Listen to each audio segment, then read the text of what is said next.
What a busy week. We came into Weston Bend State Park, set up our RVs to begin our adventure on this leg of our Lewis and Clark journey. It is a very peaceful and quiet state park. The lots were level with plenty of room.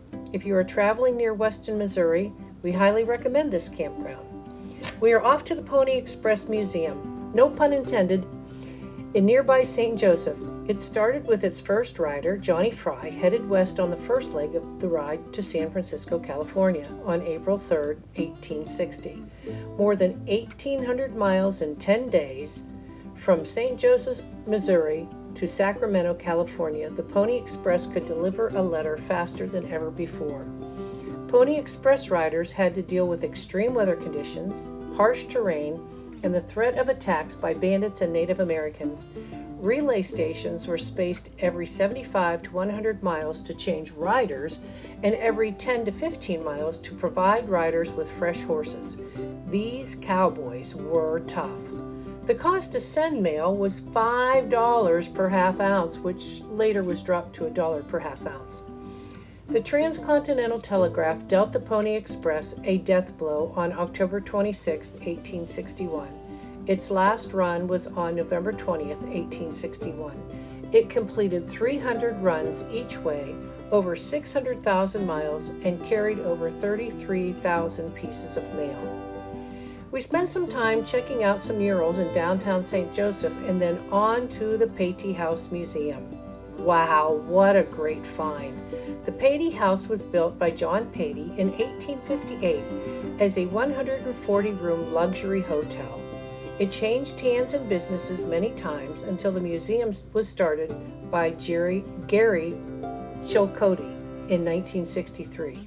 It operated as a museum of the United States history with an emphasis on transportation. It was listed as one of America's top 10 Western museums by True West magazine and was also listed in 1,000 places to see in the U.S. and Canada before you die.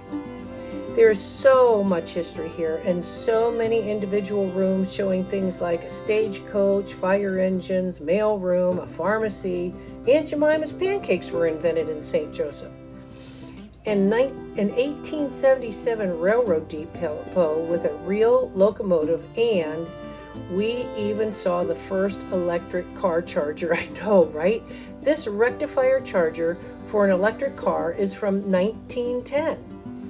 As we were wandering through the three-story museum, we were fortunate enough to meet Gary in a room housing a beautiful turn-of-the-century carousel.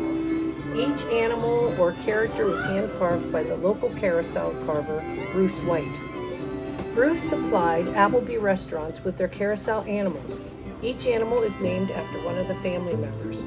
It was donated to the museum after a local mall no longer wanted it. If you are ever in St. Joseph, Missouri, it's a must-see. Next to the museum was the home of Jesse James, the famous bank robber in the Old West. He lived here until he was gunned down on April 3, 1882. He was said to have taken part in as many as 19 robberies of banks, trains, and stagecoaches in the Midwest, as far as from Mississippi and West Virginia. Another day, we visited the Battle of Lexington State Historic Site that preserves the first Battle of Lexington.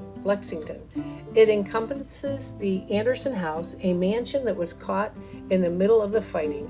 Bullet holes and cannon shots remain in the walls of the house. The site's visitor center features exhibits about the Anderson House, the battle itself, and Missouri's role in the Civil War as a whole. During this battle, the soldiers took huge hemp bales, wet them down, and slowly rolled them towards the Union soldiers. Pretty smart, huh? The heavy, wet bales stopped any bullets aimed at them. We stopped by the Lafayette County Courthouse to see cannonballs still embedded in the pillar since 1861. Now, who could pass up a local ice cream shop? Not us. Off to our last stop in this area is Fort Osage. It was established in 1808 as a military outpost in the newly acquired Louisiana Territory. The fort's purpose was to provide a military presence in the territory in order to assure Spain, France, and Great Britain that the United States meant to protect its territory by military strength and to establish healthy relations with the Native American population in the territory.